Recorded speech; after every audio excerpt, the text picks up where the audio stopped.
سلام پیکسلیا، حالتون چطور؟ امیدوارم حالتون عالی پرتقالی باشه. امیر پیکسلی اومده. خوش اومدین به یه ویدئوی دیگه. استایل جدیدو داری که تو این ویدیو قراره 10 تا راز دانشجویی بهتون بگم راجب دانشگاه.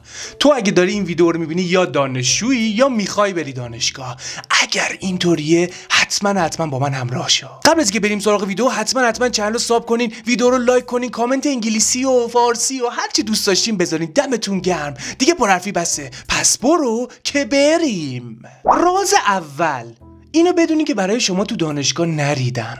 یعنی فکر نکن که رفتی دانشگاه الان وای من دیگه دانشجوام فلانم همه از من پایینترن. نه، این خبرا نیست. وقتی بری دانشگاه میبینی که وضعیت خیلی خرابه. پس همیشه یاد باش که فکر نکن توی دانشگاه برات ریدن یا خاصی شدی. نه، این خبرها نیست. راز دوم، هیچ وقت روی تایم کلاسات حساس نشو. چرا؟ وقتی ترم یکی میری تو دانشگاه میبینی یک کلاست 8 صبح یک کلاست 4 بعد از ظهر، اینجوری میشی که یعنی چی فلان. نه، از این خبرها نیست. اینا برات پیش میاد. اینکه بریم اعتراض کنیم و اینا هیچ فایده ای نداره. همین اول باهات طی کنم که آقا روی تایم کلاست حساس نشو. فقط سعی کن دنبال یک کاری بگردی که حوصله‌ات سر نره.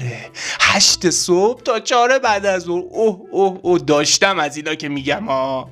راز سوم، گوشه‌گیری؟ با هیچکی کار نداری؟ نه، از این خبران نیست. بازم پشتت حرف در میاد. همیشه آمادگی اینو داشته باش که پشتت حرف بزنن. این که من آدم خوبیم، من هیچ گافی نمیدم، با هیچ کس کار ندارم. نه آقا، اصلا تو یه لیوان بذارنت سر کلاس، استاد بیاد بره، باز پشت سرت حرف میزنن. این خبران نیستا. فکر نکنی که با کسی کار نداشته باشی پشت سرت حرف نمیزنن. همیشه آمادگیشو داشته باش. اینم از من بشنو.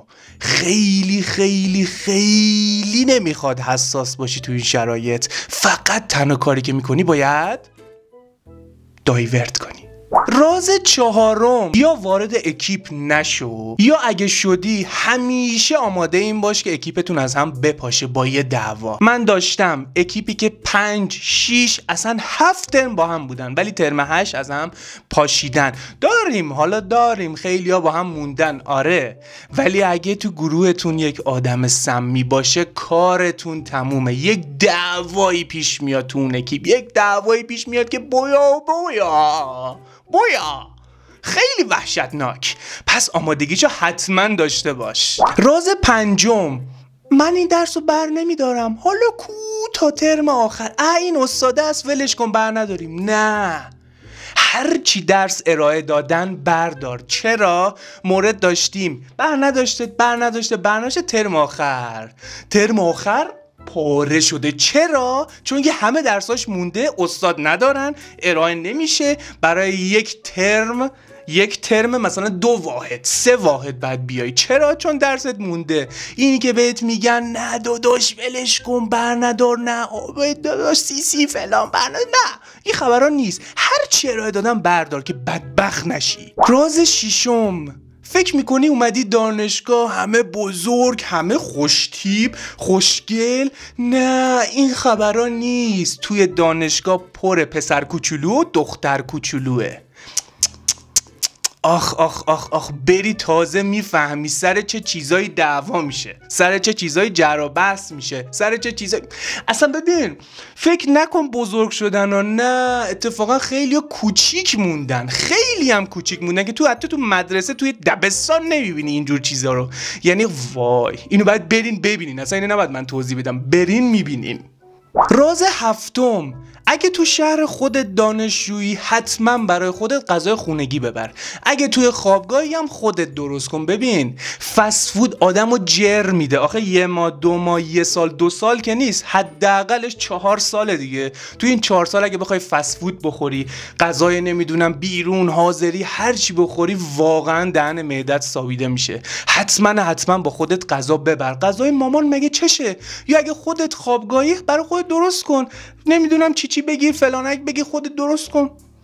باید بری پیتزا، نمیدونم ساندویچ سرد. اصلا ساندویچ سرد اسمشو نیارا، قشنگ تجربه دارم که بهتون میگم. راز هشتم که واقعا از همه مهمتره، ترم 1 عزیز، ترم 2 عزیز، اگه رو کسی کراش زدی، اگه دلت برای کسی لرزید، نمیدونم عاشق شدی، اولین کاری که میکنی یه دونه میزنی تو گوش خودت نگاه.